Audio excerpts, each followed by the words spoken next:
감사드립니다. 하나님은 예배자를 통하여서 영광을 받으시고 우리가 만남을 주시고 회복과 은총을 주시는 줄로 믿습니다. 오늘도 주의 백성들이 나와서 예배한 말씀으로 우리 영혼을 만족케 하시고 믿음을 반듯하게 세우게 되고 영육간에 강건함을 더하여 주옵소서.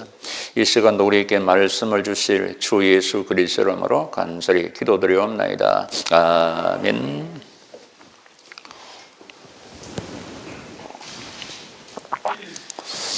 학생들이 학교에 다니면서 가끔 이런 생각을 하게 됩니다. 그게 뭐냐면은 시험이 없으면 좋겠다라는 그런 생각이 됩니다. 시험만 없으면 학교 다닐 맛이 난다, 이런 학생도 있는 걸 보게 됩니다.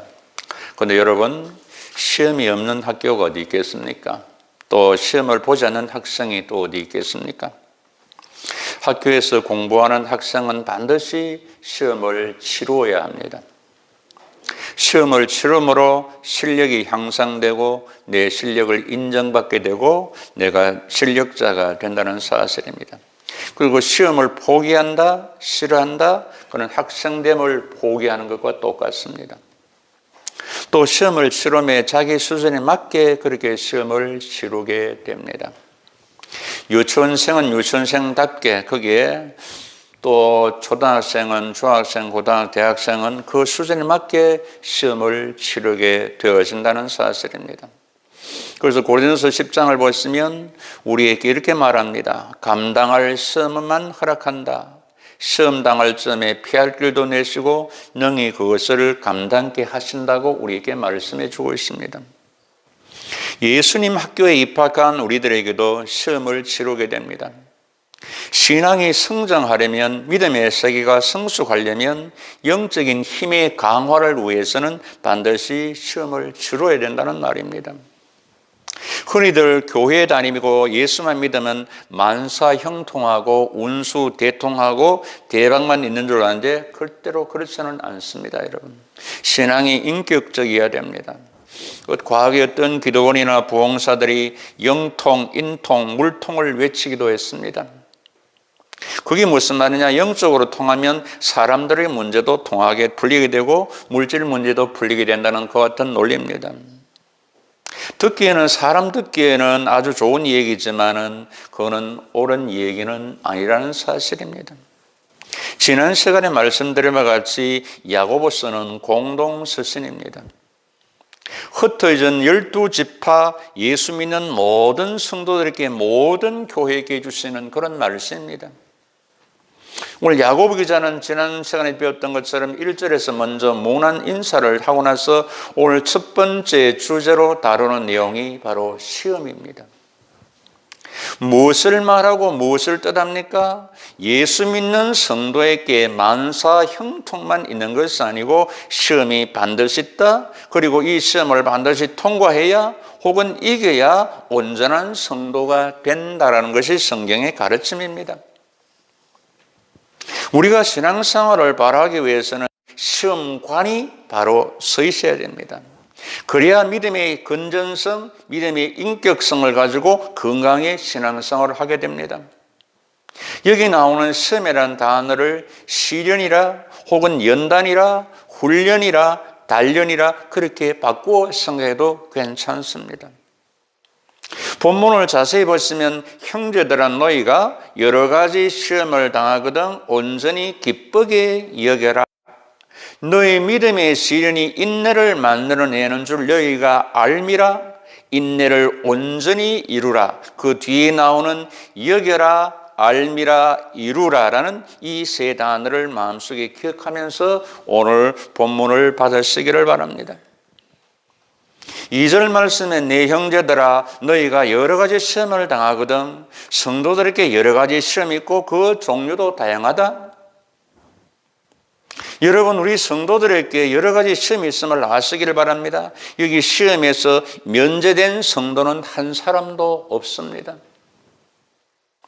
이성에 대한 시험도 있고 명예에 대한 시험, 자존심, 질병, 인간관계, 물질, 말 때문에 시험 등 그게 많습니다. 기도 중에도 시험이 오고 기도 끝나도 시험이 올 수 있고 잘 믿으려 해도 시험이 있고 예배당 교육관 건축하고 시험이 있고 잘해보자고 의논하다가 시험이 들기도 합니다. 이 사람에게는 이런 시험이 있고 저 사람에게는 저런 시험이 있습니다. 나에게는 시험이 아닌데 그 사람에게는 시험이 될 수가 있습니다. 그 사람에게는 시험이 아닌데 나에게는 그것이 시험이 될 수도 있다는 말입니다. 시험에 대해서 야고보뿐 아니라 베드로 사도나 바울 사도도 언급했습니다. 베드로전서 4장에서 사랑하는 자들아 너희를 연단하려고는 불시험을 이상한 일 당한같이 이상하지 말라. 그 시험 당한다고 해서 이상하게 생각하지 말라. 사도행전 14장에서는 우리가 하나님 나라에 들어가려면 많은 환난을 겪어야 시험, 시련을 겪어야 하나님 나라에 들어간다라고 말합니다. 우리 예수님도 시험을 당하셨고 이겼습니다. 그래서 히브리 기자는 우리 시험 받는 우리를 능히 도와주신다고 말합니다. 그러면 시험은 왜 오는가? 두 가지로 생각할 수가 있습니다. 하나는 나의 연단, 단련, 성장, 성숙을 위해서 신앙의 깊은 세계를 보고 깨닫고 능력자가 되기 위해서 시험이 있고 또 하나는 자기 욕심 때문에 마귀가 이용해서 나를 파괴하고 넘어지게 하고 멸망시키기 하기 위해서 오는 시험도 있다. 다음에 배울 14절을 보시면 각 사람이 시험을 받는 것은 자기 욕심에 끌려 미혹됨이니 자기 욕심을 버리고 자족하면 시험은 현저히 감소합니다. 자기 정욕에 자기 뜻에 기분이 안 맞으면 시험에 드는 사람들이 있습니다.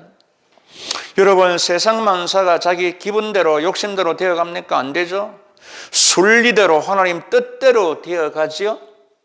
진리를 따라 하나님의 뜻에 내 뜻을 굴복시키는 것이 신앙생활이라는 말입니다. 여러분 시험이 뭡니까? 본문 속에 찾으면 3절에 믿음의 시련이라고 풀이해 줍니다. 믿음이 있는가 없는가 한번 건드려 본다는 말입니다. 믿음이 강한가 약한가 한번 시련을 주본다는 말입니다. 믿음을 단련시켜서 영적인 근육을 키우는 것입니다. 영적인 면역력을 강화시키는 것입니다. 우리가 면역력이 강하면 질병도 이기지 않습니까? 여러분들이 진정 믿음이 있는가 없는가, 강한가 약한가 어떻게 알겠어요? 평안할 때는 잘 모릅니다. 그냥 시험을 쳐봐야 알게 되지 않겠습니까? 믿음을 알고 확인하는 방법은 시험을 쳐보면 시련을 당해보면 안다는 말입니다. 잘 믿는다, 오래 믿었다, 직분 있다 해도 환난, 고난, 시련을 한번 당해보면 그것이 알게 된다는 사실이에요. 믿음을 알게 된다는 말입니다. 나무 뿌리가 깊은지 얕은지는 태풍이 불어보면 아는 것처럼 신앙의 건강성, 신앙의 독실성은 시험을 당해봐야 안다는 사실입니다. 시험을 치러봐야 한다는 말입니다. 이런 의미 있고 재미있는 내용이 있습니다. 영국에서 북해에서 나오는 청어를 런던까지 운반하면 이 청어가 성질이 급해서 다 죽어버린답니다. 그리고 옮기기가 상당히 어렵다는 겁니다. 그런데 한 어부는 그 싱싱한 청어를 북해에서 런던까지 옮긴다는 겁니다. 그 방법이 뭐고? 물어봤습니다. 그건 간단하다. 그 청어관 속에 메기 2마리를 집어넣으면 된다는 겁니다. 그럼 메기가 청어를 잡아먹지. 100마리 있으면 한 2마리는 죽는 거야. 근데 다른 청어들은 메기에게 안 잡히 먹으려고 운동하다 보면 건강하게 된다는 사실입니다. 결국 청어는 메기 때문에 살아남는 것입니다. 마찬가지로 우리에게 시험이 있지만 결국에 신앙을 우리를 건강케 하고 우리를 강건케 한다는 말입니다. 그러면 우리는 시험을 어떻게 맞이하고 그 유익이 무엇일까? 야고보 기자는 우리에게 이렇게 말씀해 줍니다. 2절 말씀을 다시 보실까요? 내 형제들아 너희가 여러 가지 시험을 당하거든 온전히 기쁘게 여겨라. 온전히 기쁘기라. 시험을 당할 때 온전히 기쁘기라. 시험을 기쁘게 여겨라. 기쁘게 받아들이라. 기쁘게 평가하라. 긍정적으로 신앙적으로 이해하고 그걸 수용하고 대하라는 겁니다. 불신자들은 시련을 재앙으로 받아들이지만 우리 신자들은 시험을 복으로 받아들이는 그런 자세가 필요합니다. 신자의 올바른 시험관이 바로 여기에 있습니다. 누구나 당하는 시험이라면 기쁨으로 받아들이고 즐겨라. 그런데 이것이 쉽게 가능하겠습니까, 여러분? 성경이 이렇게 말하지만. 그런데 성경은 우리가 알지 못하는 것, 생각하지 못하는 것들을 우리에게 가르쳐 줍니다. 사실 시험 시련 자체에 어찌 기쁨이 되겠습니까? 그리고 본문에서 시험을 당하더는 온전히 기쁘게 여겨버리라, 간주하고 믿어라, 수용하라. 좀 더 이해를 돕기 위해서 설명합니다. 제가 결혼한 지 한 40년 정도 되었는데요, 집사람을 세상에서 제일 아름다운 여인으로 생각합니다. 비웃는 분이 안 계시네. 물론 객관적으로 다른 사람과 비교해 보지는 않았습니다. 다만 내 편에서 그렇게 여기고 간주한다는 말입니다. 남하고 비교하면 살지를 못합니다. 여러분들도 결혼하셨으면 자기 배우자를 세상에서 다시 없는 사람으로 여기십시오. 할렐루야, 여러분요. 본문에 여기라는 단어는 바로 이런 의미가 입니다. 알아들었습니까, 여러분? 조금 전에는 알아듣는 것 같이 이야기했는데, 알아듣냐 물으니까 또 뭐 소리 작아지고 이러면. 여러분, 시험, 시련 그 자체가 기쁨은 아닙니다. 그러나 믿음으로, 기쁨으로 간주하십시오. 긍정적으로 받아들이십시오. 그리고 베드로 사도 베드로전서 4장에서 너희가 그리스도의 고난에 참여하는 것으로 즐거워하라. 이는 그의 영광을 나타내실 때 너희로 즐거워하고 기뻐하게 하림이라. 영광의 영 곧 하나님의 영이 너희 위에 계심으로다. 기쁘게 받아들이면 결과적으로 기쁨이 온다. 그리고 하나님의 영광의 영이 우리 시험 당할 때 이기도록 해주신다. 아멘. 시험을 기쁨으로 받아 이기면 결국은 기쁨이 되고 그것이 영광이 됩니다. 왜 기쁨으로 이기느냐? 3절에 이는 너희의 믿음의 시련이 인내를 만들어내는 줄 너희가 알미라. 믿음의 시련이 반드시 인내를 가져온다는 사실을 알기 때문에 알아야 된다는 말입니다. 알아야 기뻐할 수 있고 알고서야 기뻐할 수가 있다는 사실입니다. 이걸 바울은 로마서에서 우리에게 잘 설명합니다. 로마서 8장 28절에 우리가 알거니와 안답니다. 하나님을 사랑하는 자, 곧 그 뜻대로 부르심을 입은 자들에게는 모든 것이 합력하여 선을 이루는 것을 압니다. 아멘, 여러분. 로마서 5장에서는 우리가 환난 중에도 즐거워한다. 이는 환난은 인내를, 인내는 연단을, 연단은 소망을 이룬 줄 알미라. 믿음의 시련을 통하여 얻는 유익이 인내인 겁니다. 인내를 통과해야 믿음이 온전해지는 겁니다. 여기 인내라는 단어적인 의미는 저 맨 밑에 있다는 말입니다. 맨 밑에 있다는 그런 뜻인데 무슨 말이냐? 다지고 다져져서 신앙의 인격이 완성됨을 말합니다. 어떤 환난 시험도 이기는 하나님의 사람이 된다.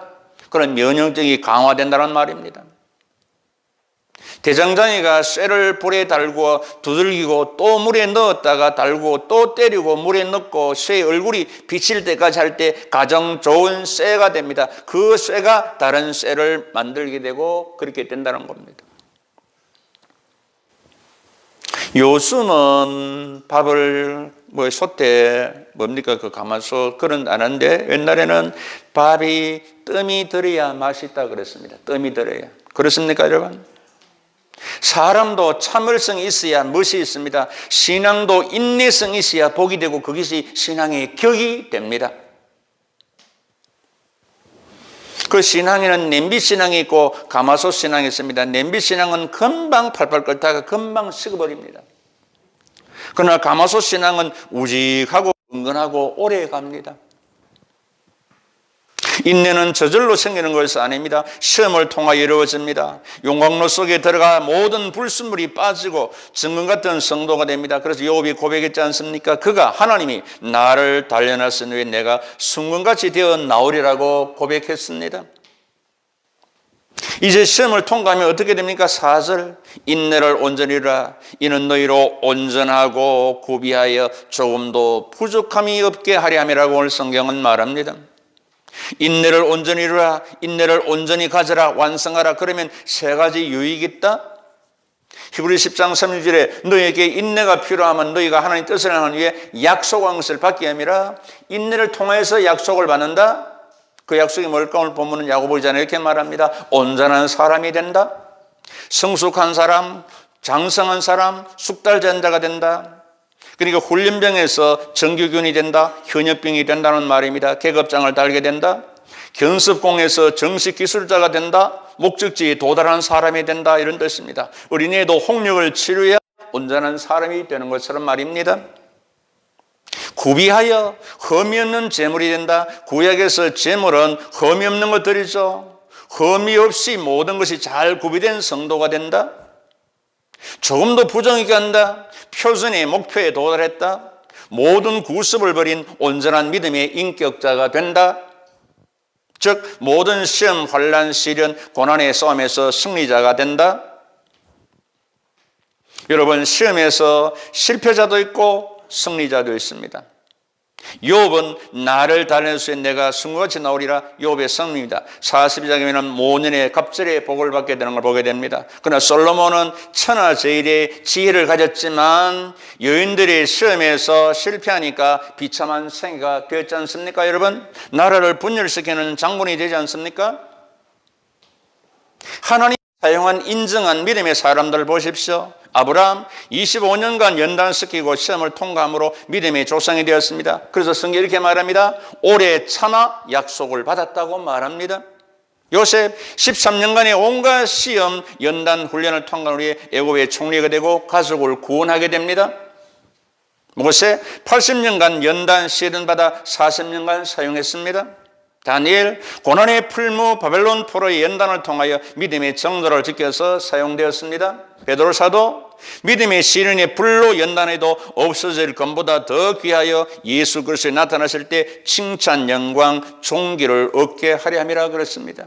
그리고 최후의 승리자가 됩니다. 요한계시록 14장 21절에 성도들의 인내가 여기 있다. 저희는 하나님의 계명과 예수 믿음을 지킨 자들이라고 우리에게 말합니다. 예수 믿음, 하나님의 계명을 지킨 자가 하나님 나라 백성이 되고 최후의 승리가 된다. 그 성경은 말합니다. 나중까지 견디는 자가 구원받는다. 너의 인내로 너의 영혼을 얻으리라 성경은 말합니다. 엄마가 시집가는 딸에게 진주 목걸이를 주었습니다. 엄마 너무 예쁘네. 이 진주를 왜 주는지 아느냐 너? 그것은 이 진주 속에 들어있는 의미 때문이야. 진주의 의미가 뭔데요? 너 진주가 어떻게 만들어진다 아니냐? 바다 깊은 속에 조개가 있는데 물의 압력으로 모래가 조개 속에 들어올 때에 조개의 어린 살이 어떻게 되겠니? 그 아픈 것을 견디다 못해서 체액이 분비되고 그것이 모여 세월이 흘러 진주가 되는 거야. 그리 너도 많은 시련이 있을 것이다. 참고 이겨서 진주와 같이 아름다운 가정을 이루어가라고 진주 목걸이를 준 거야 라고 말합니다. 시련이 올 때 눈물이 날 때마다 이 진주를 생각해라. 지혜로운 어머니였습니다. 야고보 5장 10절 이렇게 말합니다. 형제들아, 주의 이름으로 말한 선지자들을 고난과 오래 참음의 본을 삼아라. 너 엄마의 오래 참은 그 본을 삼으라고 딸에게 그렇게 진주 목걸이를 줬다는 말입니다. 오늘 우리도 이 성경에서 말하는 믿음의 선진자들이 그 참고 오래 견딤의 그것을 우리가 보고 배워야 된다는 말입니다. 할렐루야 여러분. 불같은 시험 많으나 겁내지 맙시다. 굳이 굳는 그 신이 이기고 남겠네. 금보다 귀한 믿음은 천 법이 되도다. 이 진리 믿는 사람들 다 복을 받겠네. 믿으시고 아멘 여러분. 예? 불같은 시험 많으나 겁내지 마십시다. 굳이 굳는 그 신이 이기고 남겠네. 금보다 귀한 믿음은 천 법이 되도다. 이 진리 믿는 사람들 다 복을 받겠네.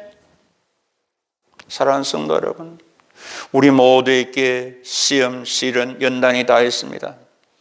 믿음의 사람으로서 시험을 온전히 기쁘게 여기며 인내로 온전히 이루어 온전한 사람, 흠이 없는 사람, 부족함이 없는 믿음의 인격자로 신앙의 성숙자로 승리하여 살아가는 하나님의 사람들의 인생 여정이 되시기를 시험을 이기게 해주시고 더 좋은 걸 수 있는 주 예수 그리스도 이름으로 축복하고 축원합니다. 여러분, 결론의 말씀은 야고보 1장 12절입니다. 따라합니다. 시험을 찾는 자는 복이 있나니 약속하신 생명의 멸관을 얻을 것이라. 아멘. 기도합시다. 여호와는 네게 복을 주시고 너를 지켜 쓰기를 원하며 여호와는 그 얼굴을 네게 비사 은혜 베푸시기를 원하며 여호와는 그 얼굴을 네게로 향하여 드사 평강 주시기를 원하할지니라. 지금은 마귀의 시험에서 승리하시고 시험 당하는 자를 도와주시는 주 예수 그리스도의 은혜와 시험을 통해 신앙의 성숙과 영적인 힘을 강화시켜 주시는 하나님의 놀라우신 사랑하심과 시험을 복으로 여기며 온전한 인내를 이루어 부족함이 없게 해주시는 보혜사 성령님의 은사가 모든 시험을 성장과 성숙, 기쁨과 승리로 이끌어가고자 하는 주의 친백성들의 인생 여정 위에 이 교회 위에 영원토록 함께 계시기를 간절히 축원하옵나이다. 아멘. 주 믿습니다.